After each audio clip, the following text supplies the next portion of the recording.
وطن جنتی دی معطر دی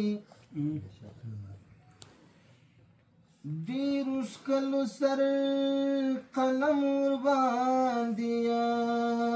ایښی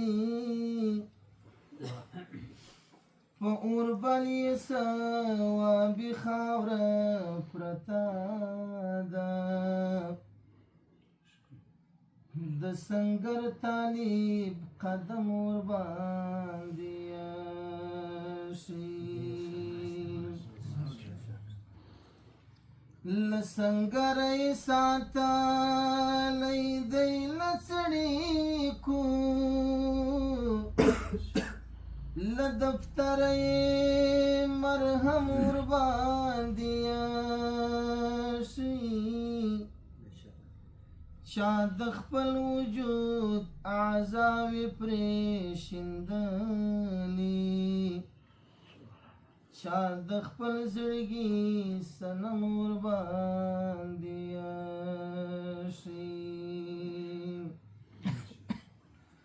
له ازاره یې بازار چا وړی نه دی لوی ملا عمر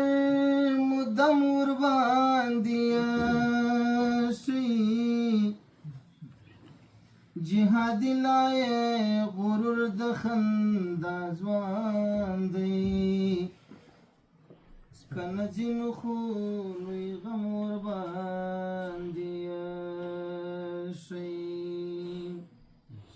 سترګې دي نرګسې دي او زلفې دي